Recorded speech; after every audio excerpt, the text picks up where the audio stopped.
ပြင်းနဲ့ကိုနော်လောင်ထဲမှာနေရတာမလို့ဘလူးစိုးနေရလဲဟမ်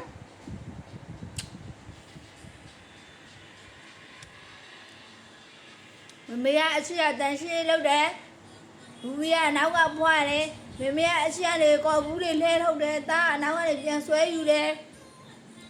မမေကတီရှူးတွေတိမ့်တယ်သားအနောက်ကနေလိုက်ဖွားတယ်ခါမပြောနဲ့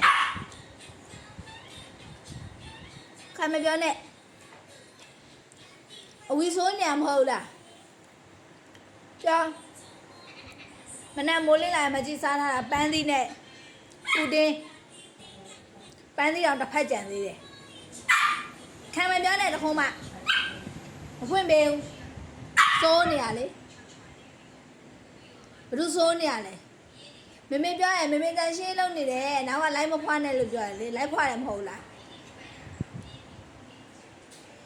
တိုက်တယ်လို့ဖွင့်မပွင့်ဘူးအဲ့လောင်ရင်ခိုင်မခိုင်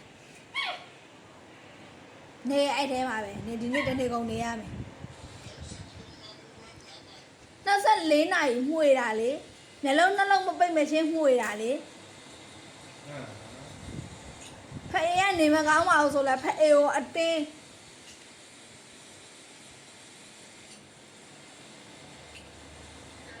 ပြောလား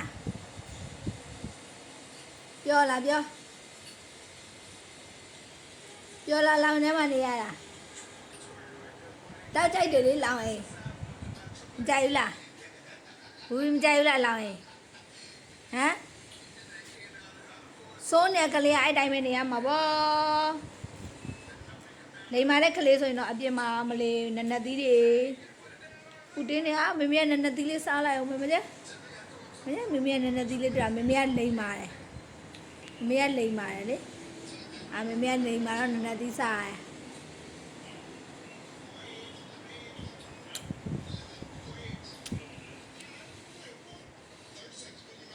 ညာကလေးလောင်လေတိလားနေ့လောက်အလိုမလိုက်ခံရအောင်ရိုက်ခါရှိရိုက်တယ်နေ့စာကျွေးတယ်စူစရာရှိစူတယ်နေကငါပကလေးနဲ့စူတာငါနည်းနည်းမှမကြောက်ဘူးဦးအောင်မြင့်ရင်ပို့မယ်နော်ကိုမိုင်လိုတို့ကိုချိုကိုတို့ဘလို့ရိုက်လဲဆိုတာမြင်တယ်နော်ဆိုရင်အဲ့လည်းမျိုးအဲ့လိုရိုက်မှာလိမ္မာနေပြီလေသူများကသားသမီးရိုက်ထားတော့ဟိုကလိမ္မာနေပြီဒီမှာကတော့မရိုက်ရက်တော့ဒီတော့အားရနေလို့လေအခုသူ့လုံးတဲ့သူတော့ချစ်ဖို့ကောင်းနေ